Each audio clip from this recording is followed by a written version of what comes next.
అందరికీ నమస్కారం.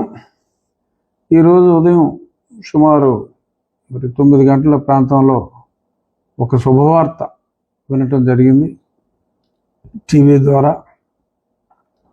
అప్పట్లో జగన్మోహన్ రెడ్డి గారి ప్రభుత్వంలో ఏసీబీ అధికారిగా, ఆ పిదప ఇంటెలిజెన్స్ చీఫ్గా ఎన్నో సాంఘిక కాదు, అనైతిక కార్యక్రమాల్లో జగన్మోహన్ రెడ్డి గారు చూసి రమ్మంటే కాల్చొచ్చిన వ్యక్తిగా సార్థక నామధేయులు ఈయన చాలా పనులు చేశారు.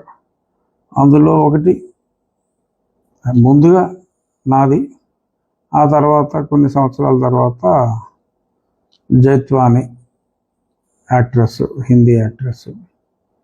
ఆ కేసులో ఆ కేసుని సిఐడి విచారిస్తున్నట్టుగా ఉంది. అలాగే ప్యారలల్గా నా కేసులో నన్ను అక్రమంగా అరెస్ట్ చేసి, సరే అక్రమమా సక్రమమా అరెస్ట్ అనేది సరే వాడు ఆర్గ్యుమెంట్ వాడికి ఉండొచ్చు, కానీ ఒక నోటీస్ ఇవ్వకుండా, ఏమీ లేకుండా, ఇక్కడ హాస్పిటల్లో డాక్టర్కి చూపెట్టకుండా, అక్కడికి వెళ్ళిన తర్వాత కూడా హాస్పిటల్కి తీసుకెళ్లకుండా, ఆ రోజు రాత్రి ఘోరంగా చిత్రవద చేసి, అందులో A1గా ఇప్పుడు పివి సునీల్ కుమార్ ఉన్నాడు, A2గా రామాంజనేయులు ఉన్నాడు, సీతారామాంజనేయులు బేసిక్గా వ్యూహకర్త. అతను వ్యూహరచనలో ఘనాపాటి అని అందరూ అంటారు. పివి సునీల్ కుమార్ కూడా యాదవ పనులు చేయటంలో ఎప్పుడూ ముందుంటాడు. ఆ పివి సునీల్ కుమారు ఇతను వ్యూహరచనలో భాగస్వాములు అనటంలో ఎటువంటి సందేహం లేదు. ఇప్పుడు జత్వాని కేసులో సీతారామాంజనేయులు తన్ని అరెస్ట్ చేయటం జరిగింది. సో అందరూ అరెస్ట్ చేసినప్పుడు పొద్దున్నే టీవీ మాధ్యమాలన్నీ కూడా రఘురామ RRR కేసులో కూడా ఈయన A2గా ఉన్నారు అని చాలా స్పష్టంగా ఎవరికి తోచిన కథనాలు వాళ్ళు రాస్తున్నారు. సంతోషం అనిపించింది డెఫినెట్గా. కానీ ఎక్కువ మంది నన్ను అడుగుతున్న ప్రశ్న, చాలా ఫోన్లు వచ్చినాయి, అందరికీ సమాధానం మళ్ళీ ఫోన్లలో చెప్పకుండా ఈ రకంగా మీడియా మాధ్యమం ద్వారా తెలియచేద్దాం అనుకుంటున్నా. పివి సునీల్ కుమార్ను కూడా ఇప్పటికే చాలా ఆలస్యమైంది, కనీసం మాట వరుసకు కూడా పిలవటం జరగలేదు. నో డౌట్ ఒంగోలు పోలీసు అధికారులు ఒక క్రమ పద్ధతిలో విచారణ చేస్తున్నారు. కానీ దెబ్బలు తిన్నోడు నాలాంటోడు అట్లీస్ట్ మోటారు వాహనం అంటే హై ఎండ్ BMW బెంజ్ కారులా కాకపోయినా అట్లీస్ట్ మారుతి 800 వేగం అన్నా సరే ఊహించుకోవటంలో తప్పులేదు. కాకపోతే నడక రోడ్డు రోలర్ లాగా నడుస్తుంది వేగం. సరే రోడ్డు రోలర్ లాగా నడిచినా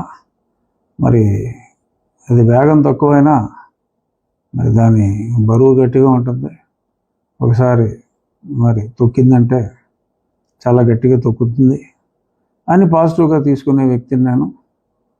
కానీ ఆలస్యం అవుతుంది, సంవత్సరం అయింది. ఆ సునీల్ నాయక్ అని ఉన్నాడు అసలు దొంగ.